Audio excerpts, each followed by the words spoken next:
Welcome to Famous People, English Stories. Ready to level up your English? Here we learn through stories slow, clear, and fun. Listen, relax, and enjoy the journey. Introduction. This is the story of Oprah Winfrey, a girl born into poverty who rose to become one of the most powerful and loved women in the world. Her life is not just about fame and success. It's about courage, pain, big dreams, and even bigger heart. This is a story about how one person's voice changed millions of lives. So, sit back and let's begin from the very start. Chapter 1: The Girl Who Asked Why. Oprah Gail Winfrey was born on January 29, 1954, in a small town called Kosciuszko, in Mississippi, USA. Her name, Oprah, was supposed to be Orpah from the Bible. But people often said it wrong. Eventually, Oprah became the name everyone used. Her early life was very hard. She was born into deep poverty. Her mother, Vernita, was a young, single woman. Her father, Vernon, was a soldier. Oprah didn't grow up with both of them. She moved many times as a child. First, she lived with her grandmother, Hattie Mae. Hattie Mae was very poor, but also very kind and loving. She taught Oprah how to read before she was even 3 years old. Oprah would sit in church and read the Bible out loud. People were amazed. A tiny girl, reading like an adult. But life wasn't easy. They didn't have much money. Oprah wore potato sacks as dresses because her grandmother couldn't afford real clothes.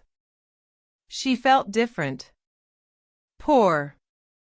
But she also felt something inside, a deep voice, a big curiosity, and a desire to understand the world. She asked questions, even when others told her not to. When Oprah was 6 years old, she moved to Milwaukee to live with her mother. Her life there changed a lot, and not for the better. The home was very crowded, and her mother worked long hours. Oprah often felt lonely and lost. Something even worse happened. Oprah was sexually abused by relatives and family friends. It's a dark part of her story, and she kept it a secret for many years. But she never forgot the pain. It shaped her. It gave her deep empathy for others who suffer. Later, she would say, "Turn your wounds into wisdom." By the time she was 9, Oprah had already lived through more pain than many people do in a lifetime. She began to rebel, skipping school and talking back. At 14, she became pregnant. She was scared and ashamed. But the baby was born early and did not survive. That loss hit her hard. But strangely, it also became a turning point. She moved to Nashville to live with her father, Vernon, who was very strict but cared deeply about her future. He made her read a book every week and write a report about it. He gave her discipline, and slowly, her confidence returned. At school, Oprah began to shine. She joined the speech team and entered public speaking contests. She won many of them. Her voice was powerful, even as a teenager. She spoke from the heart. People listened. Teachers saw something special in her. She had fire. She had presence. Most of all, she had a message. Even when she wasn't sure what it was yet. In her small world, Oprah was beginning to grow big dreams. She didn't know exactly where life would take her, but she believed there was more waiting for her. More than poverty. More than pain. She believed in herself, just enough to keep going. Chapter 2: The Rise of a Voice, Oprah's early career and breakthrough in TV. After moving in with her father in Nashville, Oprah's life slowly began to change. She was finally in a home that gave her structure, encouragement, and books. Lots of books. Vernon Winfrey pushed Oprah to be her best, and she responded. Her love for learning returned. Her confidence grew. In high school, Oprah joined the speech and drama teams. She was smart, energetic, and full of emotion. And she had a gift, her voice. Not just the sound of it, but the feeling in it. When Oprah spoke, people listened. She won speech competitions across the state, and it gave her a dream, to speak for a living. At just 17 years old, Oprah entered a beauty pageant. It was the Miss Black Tennessee pageant. She won. During the event, someone noticed her. Not just her looks, but her poise and presence. A local radio station gave her a job as a part-time newsreader. Imagine that, just 17, and already on the air. Oprah was excited. She wasn't sure what the future held, but she knew this was the path. She started studying communications at Tennessee State University while continuing her job in radio. But soon, TV came calling. She was hired by a news station in Nashville, making her the youngest and first black female news anchor at WLAC-TV. At first, it was a dream come true. But it wasn't easy. Oprah struggled with the cold style of hard news. She wasn't comfortable hiding her emotions. She cried during sad stories. Her bosses told her she was too soft, too emotional, too different. But Oprah didn't want to be someone else. She knew she had to be herself, or she would lose her voice. So when she was offered a new job in Baltimore, Maryland, she took the chance. There, she co-anchored the evening news, but again, she didn't quite fit the mold. Eventually, the station moved her to a morning talk show called People Are Talking. That's when everything changed. Suddenly, Oprah felt at home. Talk shows were different from the news. They were about people, real feelings, real stories. Oprah's natural warmth, honesty, and curiosity were perfect for it. She laughed with guests. She cried with them. She made people feel seen. And the audience loved her. Ratings went up. Oprah had found her place, not behind a desk, but in front of people, connecting. Her success in Baltimore got noticed in bigger cities. In 1983, she moved to Chicago to host a low-rated morning talk show called AM Chicago. At first, nobody expected much. The show was struggling. But in just a few months, everything changed. Oprah brought her magic. Her openness. Her honesty. She didn't pretend to be perfect. She didn't talk down to her guests. She listened. Really listened. Within weeks, the show went from the bottom of the ratings to the very top. People felt something new. Something powerful. A host who didn't just talk, but truly cared. The following year, in 1984, AM Chicago was renamed The Oprah Winfrey Show. That name would become one of the most famous in the world. But her rise didn't stop there. That same year, Oprah got a call from a movie director. His name was Steven Spielberg. He was making a film based on the book The Color Purple, and he wanted her to audition for a role.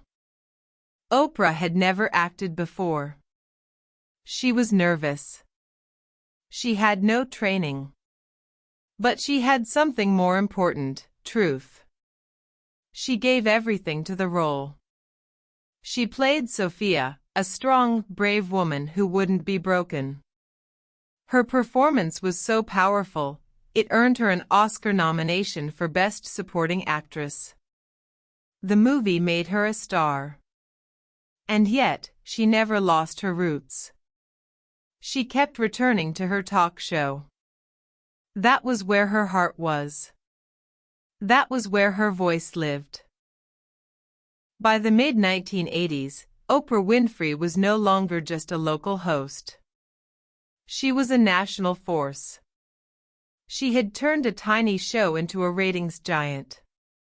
She had gone from a radio reader at 17 to an Oscar-nominated actress before 35. But more than anything, she had found her true calling: to use her voice to help others find theirs. Chapter 3: The Oprah Winfrey Show and a New Kind of Power. In 1986, The Oprah Winfrey Show launched nationwide. It wasn't just a local show anymore, it was broadcast across America. At the time, most talk shows followed a simple formula: gossip, scandal, celebrities. But Oprah had something else in mind. She didn't want just to entertain. She wanted to connect. She wanted to help people grow. Her very first episode as a nationally syndicated show made something clear: this wasn't going to be just another talk show.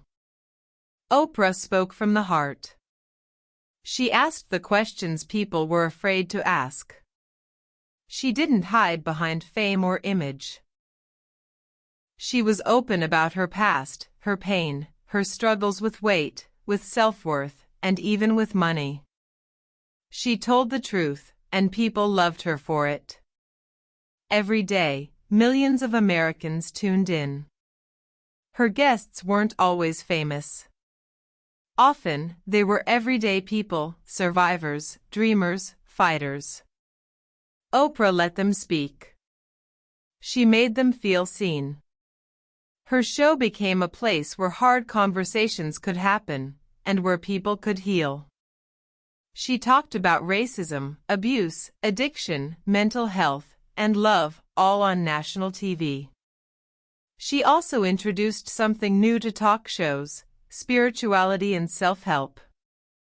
Oprah often asked big questions: who are you? Why are you here? What do you believe? She brought in authors, thinkers, and therapists. She wanted to help people grow, not just watch. Her famous line, "Live your best life," became a cultural phrase. And then came the book club. In 1996, Oprah introduced a monthly book recommendation.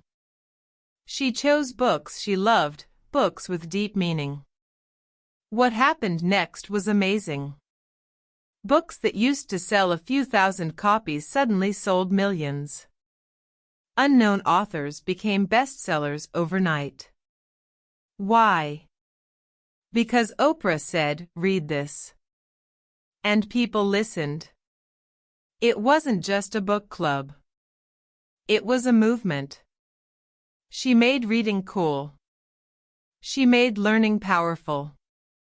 She gave a voice to writers, and brought their ideas into homes across the world. But Oprah didn't stop there. In 1998, she created Oprah's Angel Network, a charity focused on education, disaster relief, and helping people in need. She used her show to raise money and awareness. And her audience responded. Together, they raised over $80 million for causes around the world. Oprah also gave away scholarships, helped students go to college, and supported teachers. In 2007, she opened the Oprah Winfrey Leadership Academy for girls in South Africa. A school for young girls who dreamed of a better future. Oprah said she built the school because education had saved her life, and she wanted to pass that gift forward. Through the years, the Oprah Winfrey Show became more than a show. It became a part of people's lives. Viewers didn't just watch, they felt connected. Oprah's couch became a place where people cried, laughed, shared secrets, and found strength. Celebrities came to tell their stories, and regular people became heroes. And let's not forget the giveaways. Oprah became known for her generosity. One day, she gave every audience member a brand new car. You get a car. You get a car. Everybody gets a car. That moment became legendary. But for Oprah, it was never just about the gifts. It was about joy. It was about showing people that they mattered. Behind the scenes, Oprah became one of the most powerful businesswomen in media. She owned her show. She produced it through her own company, Harpo Productions. Oprah spelled backward. This gave her control, freedom, and wealth. She didn't just star in the spotlight, she built the stage herself. By the early 2000s, Oprah Winfrey wasn't just a talk show host. She was a cultural leader, a teacher, a healer, a media mogul. She had the power to change lives with a single conversation, a single book, a single moment. After 25 seasons, in 2011, Oprah ended The Oprah Winfrey Show. It was the end of an era. But she wasn't finished, not even close. Chapter 4, Own, Legacy, and the Making of a Global Icon. In 2011, after 25 years on air, The Oprah Winfrey Show came to an end. Millions of fans around the world cried, celebrated, and remembered all the lives that had been touched. But Oprah wasn't retiring. She was stepping into something even bigger, her own television network. She called it OWN, the Oprah Winfrey Network. OWN wasn't just another channel. It was Oprah's vision for a new kind of media, one based on purpose, not just profit. She wanted to fill the airwaves with shows that inspired, educated, and empowered. It wasn't an easy road. In fact, the beginning was hard. Ratings were low. Some people said Oprah had lost her magic. But she didn't give up. Oprah listened, learned, and made changes. Slowly, OWN began to grow. She brought in powerful stories, real conversations, and talented voices, like Iyanla Vanzant, who helped people rebuild broken lives on her show Iyanla, Fix My Life, and filmmaker Ava DuVernay, who partnered with Oprah to bring Black voices and stories to the screen. One of OWN's biggest successes was the drama series Queen Sugar, a story of family, struggle, and strength. It was groundbreaking, not just for its story, but for who created it.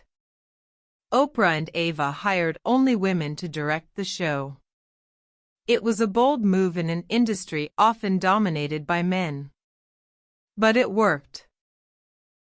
And it proved, once again, that Oprah wasn't afraid to lead with her values. Outside of TV, Oprah's influence continued to grow. She launched the Oprah magazine, filled with wisdom, inspiration, and ideas for better living. She created Super Soul Sunday, a series of deep, spiritual interviews with thinkers, teachers, and seekers. She interviewed everyone from the Dalai Lama to Brené Brown, from Maya Angelou to former presidents. And she kept building her brand, one based on truth, growth, and kindness. Oprah's name appeared on books, food, clothing, wellness products, and more. But it was never just business. Everything she touched had a purpose behind it, to help people live more meaningful lives. Oprah also stayed deeply involved in giving. Her foundation continued to fund education, healthcare, and women's rights around the world. Her school in South Africa, the Oprah Winfrey Leadership Academy for Girls, grew and flourished. Many of its students became the first in their families to attend college. Oprah stayed close to them, visiting, mentoring, encouraging. She often said that these girls were her greatest achievement. Then came another powerful moment, in 2018, at the Golden Globe Awards. Oprah received the Cecil B. DeMille Award for her lifetime of work in film and television. But her acceptance speech became something more. It was a message to women and girls everywhere. She spoke of truth, justice, and a new day rising. Her words were powerful, poetic, fierce. People stood and cheered. Some even called for her to run for president. But Oprah said no. Not because she wasn't capable, but because her power wasn't in politics. It was in people, in ideas, in conversation. That's where she knew she could make the most change. And she continues to do so. Through podcasts, books, interviews, and speaking events, Oprah keeps asking the same questions she always has. Who are we? What do we value? How can we grow? She often says, your life is speaking to you. What is it saying? Oprah listens, and she teaches others to listen, too. Today, Oprah Winfrey is one of the most influential women in the world. She is a billionaire, yes, but more than that, she is a builder. A leader. A teacher. A soul who took pain and turned it into purpose. She didn't get here by luck. She got here by being true to herself. By refusing to let the world define her. By using her voice, not to shout, but to connect. Chapter 5, Lessons from Oprah, What We Can Learn. Lesson 1, Your past does not define your future. Oprah was born into poverty. She wore potato sacks as a child because she didn't have proper clothes. She suffered abuse. She lost a baby as a teenager.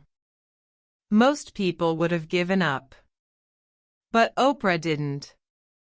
She learned from her pain. She turned her wounds into wisdom. She refused to let the worst parts of her life become the end of her story. Instead, they became the beginning. No matter where you come from, no matter how hard your past has been, it is not the final word. Like Oprah, you can rise. Lesson 2, Use your voice. Oprah's greatest gift was not money, fame, or beauty. It was her voice. And she used it, not to impress, but to express. She asked real questions. She told the truth. She made people feel heard. In a world full of noise, Oprah showed us that listening is power. You may not be on TV, but your voice still matters. Speak with honesty. Listen with care. Connect with others. That's how change begins. Lesson 3, Stay curious.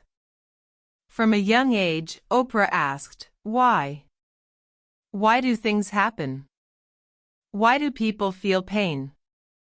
Why are we here? That curiosity led her to books, to people, and to big ideas. She never stopped learning. Even as a billionaire, Oprah still reads every day. She interviews thought leaders, explores spirituality, and searches for deeper meaning. She believes that growth never ends. You don't need to know all the answers. Just keep asking the right questions. Lesson 4, Lead with heart. Many people chase success. But Oprah chased purpose. She didn't want to be the richest, she wanted to make a difference. Whether it was building a school, starting a book club, or giving someone a second chance on her show, she always led with heart. Her message was clear: success without meaning is empty. But when you give, when you serve, when you lift others, you find real joy. So ask yourself, what does success mean to you? Is it only about money?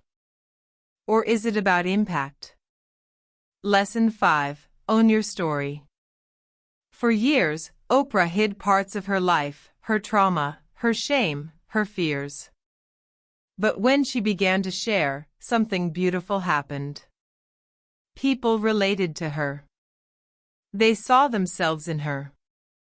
And they began to heal. Oprah taught us that being vulnerable is not weakness, it's strength.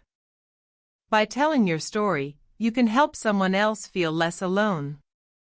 And in doing so, you grow stronger, too. No matter what your story is, own it.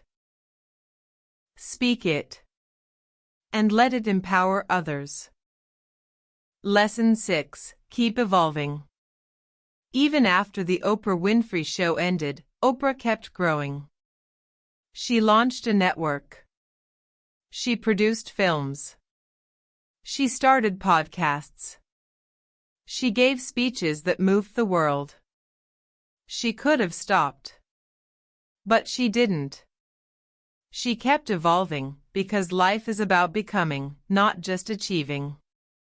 Wherever you are in your life, don't stop growing. Try new things. Explore new paths. It's never too late to start again. Finally, the last lesson: believe in yourself even when no one else does. There were many moments in Oprah's life when people doubted her. They said she wasn't right for TV. Too emotional. Too black. Too different. But she believed in herself. Even when she was scared. Even when she failed. That belief became the foundation of everything she built. So if you take anything from this story, let it be this: you are enough. You can rise. You can grow. And yes, you can make a difference. This is the end of our story, but it's not really an ending. It's an invitation. To use your own story to grow, to learn, to speak, and to shine. Thank you for listening to Oprah Winfrey's story on Famous People, English Stories. We hope you learned something new, not just in English, but in life. Remember, every great story begins with a small voice saying, "I can." So go ahead, start your story.